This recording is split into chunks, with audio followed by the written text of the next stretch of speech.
ఒక చిన్న చిప్ దేశ జీడిపిని ఎలా మార్చిందో తెలుసా? రీసెంట్గా తైవాన్ దేశం తన జీడిపిలో మెరుగైన ప్రదర్శన కనపరిచింది. దానికి కారణం ఒక సెమీ కండక్టర్. ఇలా ఒక చిన్న చిప్కు ఒక దేశం జీడిపిని మార్చేంత పవర్ ఉందా అంటే అవుననే చెప్పాలి. నేను ఇప్పుడు చెప్పబోయే కొన్ని ప్రొడక్ట్స్ ఆ దేశం యొక్క స్థితినే మార్చేస్తాయా అంటే నమ్ముతారా? మన దేశం బాగుపడాలి, మన జీడిపి పెరగాలని రోజు పేపర్లో చదువుతుంటాం. అసలు జీడిపి అంటే ఏంటి? అది కేవలం నెంబరేనా, లేక మనం వాడే వస్తువుల వెనుకున్న ఒక పెద్ద మ్యాజిక్? ఈరోజు నేను మీకు ఒక సీక్రెట్ చెప్తాను. ఒక చిన్న చిప్ నుంచి మొదలుపెట్టి మనం తినే బియ్యం వరకు ప్రతి వస్తువు ఆ దేశాన్ని ధనవంతుణ్ణి చేయగలదు లేదా పేదవాడిని చేయగలదు. చాలా మందికి తెలియని విషయం ఏంటంటే ఒక దేశం ఏ వస్తువులను తయారు చేస్తుంది, దేన్ని ఎగుమతి చేస్తుందని. ఇలా కొన్ని దేశంలో తయారయ్యే వస్తువులు ఆ దేశ భవిష్యత్తును నిర్ణయిస్తాయి. అసలు మన దేశంలో తయారయ్యే ఏ వస్తువులు మన జీడిపిని ఆకాశానికి తీసుకెళ్లగలవు? ఒక రా మెటీరియల్ ను ఫినిష్డ్ గూడ్స్ లా అమ్మడం వల్ల ఎలాంటి లాభాలు జరుగుతాయి? చైనా, దక్షిణ కొరియా ఎలా ప్రపంచాన్ని శాసిస్తున్నాయి? ఇండియా ఎందుకు ఐటీ సర్వీసుల మీద ఇంతగా డిపెండ్ అవుతుంది? ఈ వీడియోలో డిస్కస్ చేద్దాం. స్కిప్ చేయకుండా లాస్ట్ వరకు చూడండి. ముందుగా, ఎక్స్పోర్టింగ్ అంటే కేవలం వస్తువులను అమ్మడం కాదు. అది విదేశీ కరెన్సీని మన దేశంలోకి మోసుకొచ్చే ఒక వ్యాక్యూమ్ క్లీనర్ లాంటిది. ఒక దేశం తన వస్తువులను బయట దేశాలకు పంపినప్పుడు వాళ్ళు ఆ దేశానికి డాలర్లు ఇస్తారు. ఈ డాలర్లు ఆ దేశ రిజర్వ్లోకి వస్తేనే ఆ దేశం యొక్క కరెన్సీ బలపడుతుంది. దీనిలో కంపారేటివ్ అడ్వాంటేజ్ అనే కాన్సెప్ట్ ఉంటుంది. ఎగ్జాంపుల్గా దక్షిణ కొరియాని తీసుకోండి.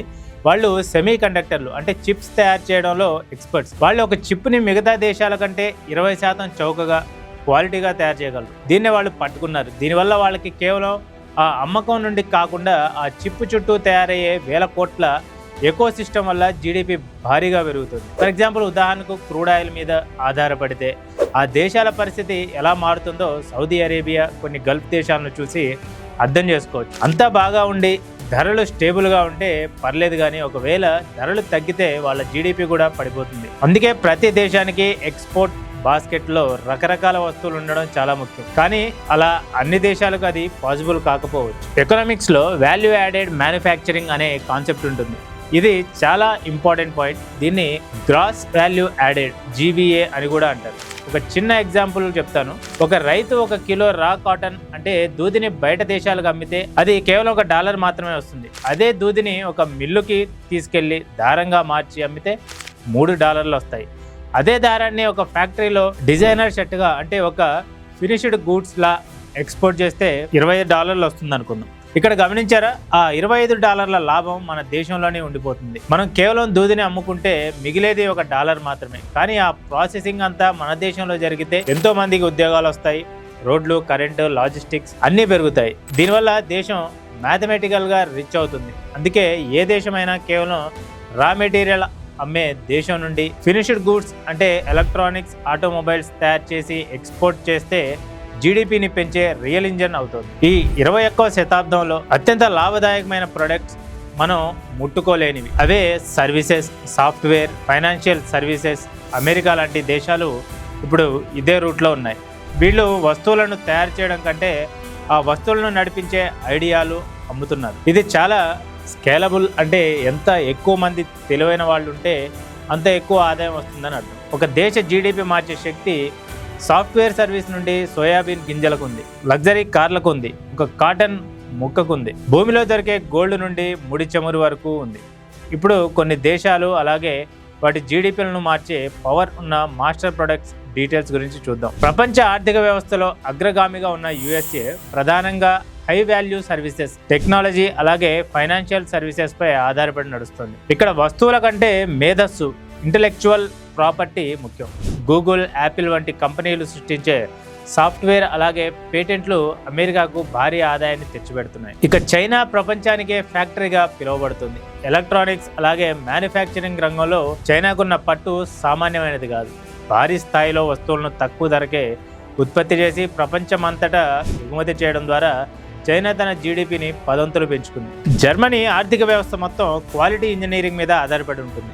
మెర్సిడీస్, BMW వంటి ఆటోమేటివ్ జైంట్ కంపెనీలు అలాగే అధునాతన మెషినరీ ఎగుమతులు జర్మనీని యూరోప్లోనే అతిపెద్ద ఆర్థిక శక్తిగా మార్చాయి. ఇక జపాన్ ఆర్థిక వ్యవస్థకు వెన్నుముక ప్రెసిషన్ మెషినరీ అలాగే ఆటోమొబైల్స్.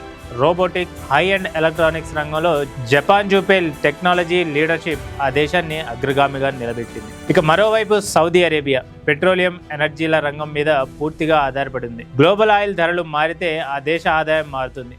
అందుకే సౌదీ ఇప్పుడు తన ఆర్థిక వ్యవస్థను వైవిధ్యపరిచే దిశగా వేగంగా అడుగులు వేస్తుంది. ఆస్ట్రేలియా మైనింగ్ అలాగే ఖనిజాల ఎగుమతిలో అగ్రస్థానంలో ఉంది. ముఖ్యంగా ఇనుము, బొగ్గు అలాగే గ్యాస్ వంటి ఖనిజాలను ప్రపంచానికి సరఫరా చేయడం ద్వారా ఆస్ట్రేలియా తన ఆర్థిక స్థిరత్వాన్ని కాపాడుకుంటుంది. టెక్నాలజీ రంగంలో దక్షిణ కొరియా సెమీ కండక్టర్లు, చిప్స్ తయారీలో ప్రపంచానికే మూల స్తంభంగా ఉంది. శాంసంగ్ వంటి దిగ్గజ సంస్థలు ప్రపంచ టెక్ డిమాండ్ను శాసించడం కొరియా ఆర్థిక విజయానికి నిదర్శనం. బ్రెజిల్ తన అగ్రికల్చరల్ కమోడిటీస్ ద్వారా ప్రపంచ ఆహార భద్రతలో కీలక పాత్ర పోషిస్తోంది.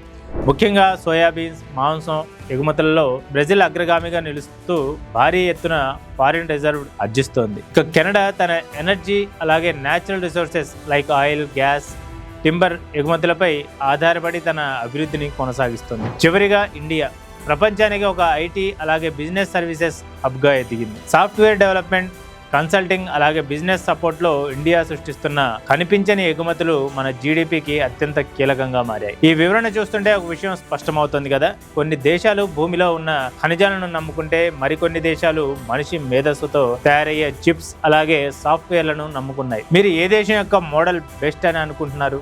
కింద కామెంట్ చేయండి. ఇది ఇవాల్టి story. This is Riya signing of.